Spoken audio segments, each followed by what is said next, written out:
I had a friend many years ago and calls me up, wants to know what I know about hacking and wants to know what I know about remote hacking. And if I got an IT guy, if I got anybody that can do this, you'll see that in movies, right? You see where somebody can like walk up to somebody else and they got something on their phone that can store that information, but you got to be there for a while. You go back, you check it out. Like, I'm just sharing for you. He was having like these Jack Bauer, MacGyver, James Bond style fantasies. And so why? Well, he'd come in the room. And when he came in the room,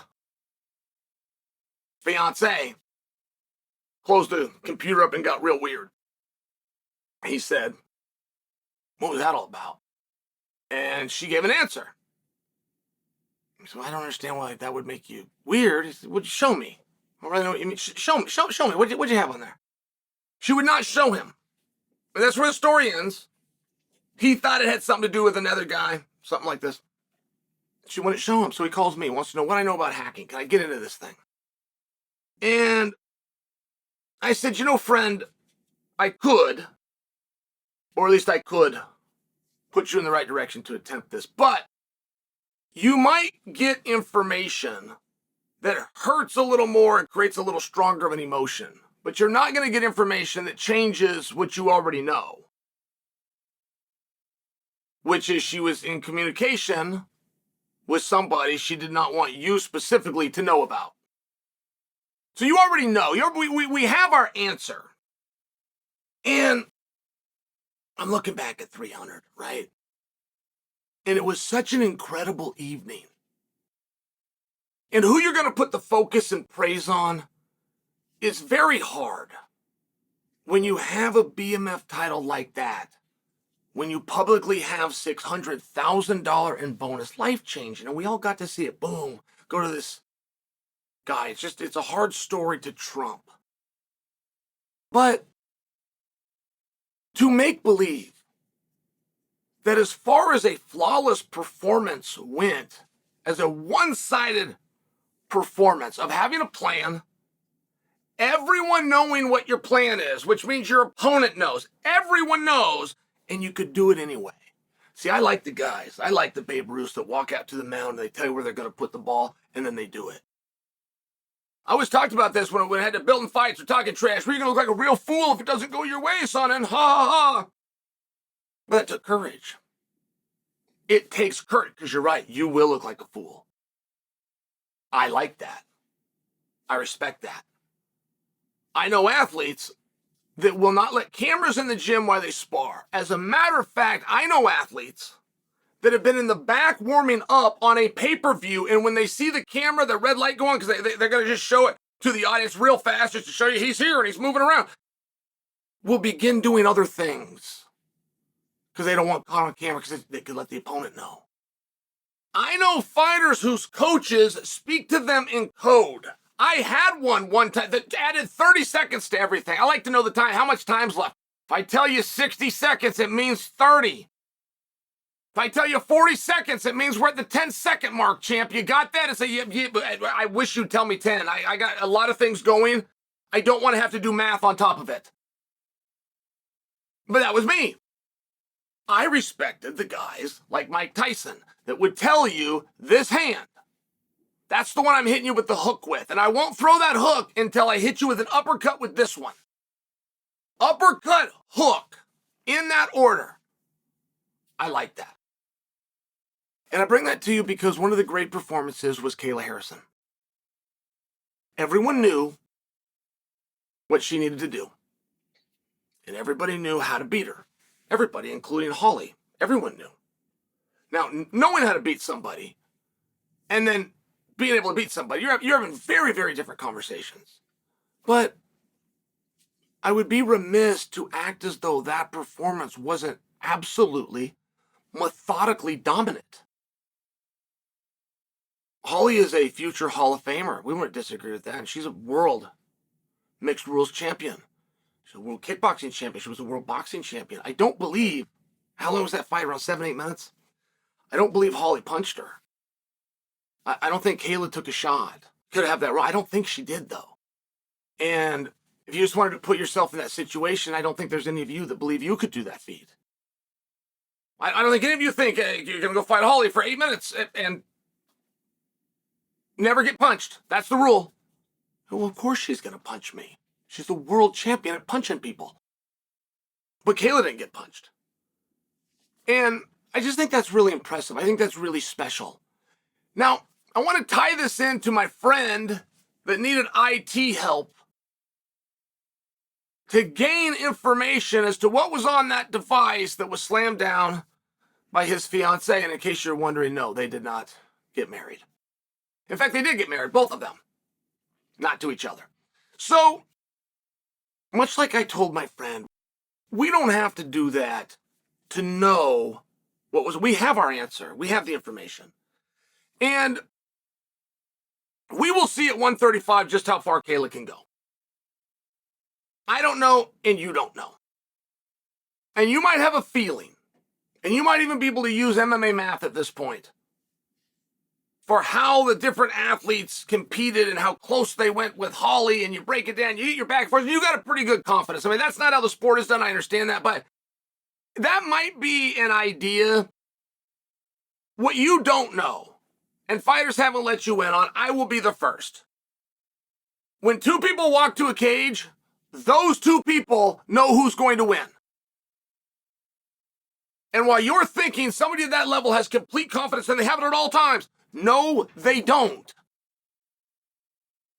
They will have rationale and they will have an understanding long before they have confidence. To be an expert in a field, to be an expert to the point that you're about to go and do that very craft, you've made it to world championships, they've made it to Olympic championships, to be an expert at that level, you are not complimenting that person by telling them that they're delusional. Like, that isn't an ingredient that great coaches go and seek for their athletes. They don't try to find a guy that is a sociopath. A sociopath is somebody that not just lies, he believes his own lies. You're very unlikely to ever meet a true sociopath. You'll hear that term thrown out. And I'm only sharing with you, that's what our expert would need to be. To be an expert in a field and walk in there and believe you can beat them just because I just said that I could? How? Why? They're stronger than me. They're younger than me. They're better than me. They're really good at this, and I'm not. I don't want to do the fight. We have common opponents. In fact, I even trained with her a few years ago. I'm still scared. Like, it's one of those situations. People love to talk about confidence, but I'm just sharing with you, when two people walk to the ring, they both know who's going to win. And there are those exceptions, but I share this with you because if you're a bettor, if you're a handicapper, all you're trying to do when you're watching these press conferences is figure out which one's bluffing. You're going to hear from the red corner and the blue corner, and you're going to have an opportunity to go bet on one of them. They both know who's going to win. Your job is to figure out who is that person.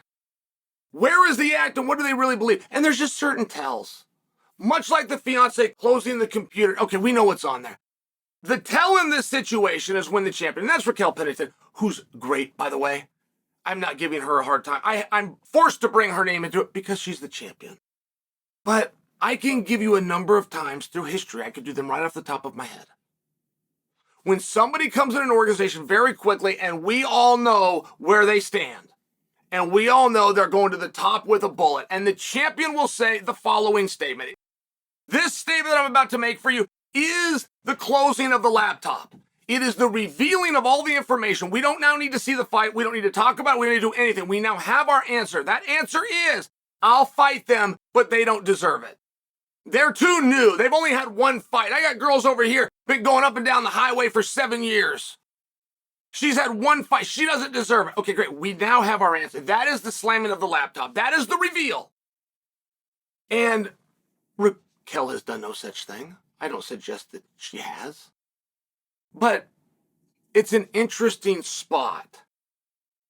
And Kayla's new to these things. And she's doing a good job. They give that microphone, man, she's got something to say.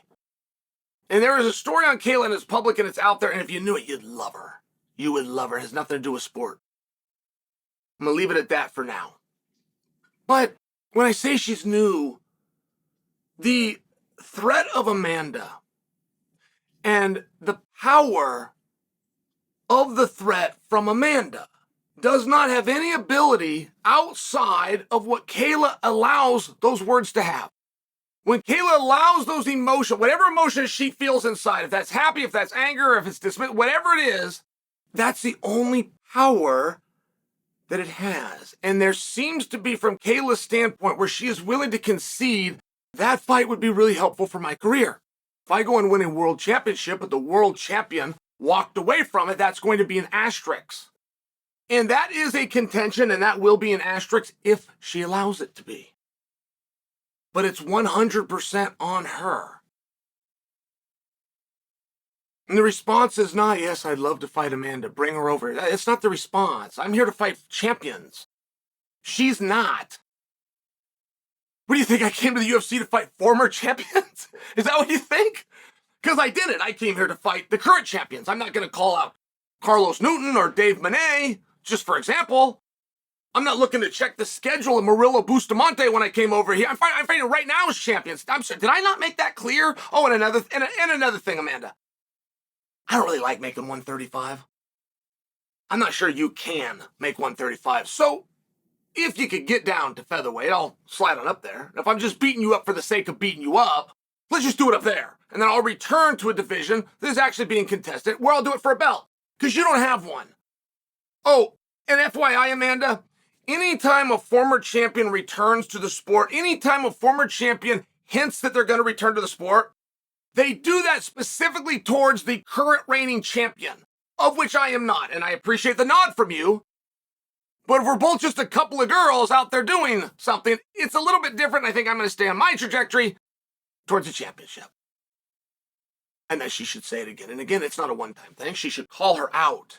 Anytime the lioness opens her mouth, Kayla needs to call her out at 145. Because 45 doesn't matter, and neither do you. And that's got to be the message.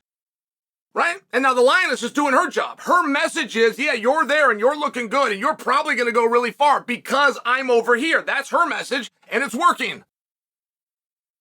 So Kayla needs to make it crystal clear. I'm not going to fight you at 135 because you don't have a belt. I will fight you because now I'm annoyed by you. But I'm going to fight you at annoyed weight. And the annoyed weight is going to be feather. We good here or not?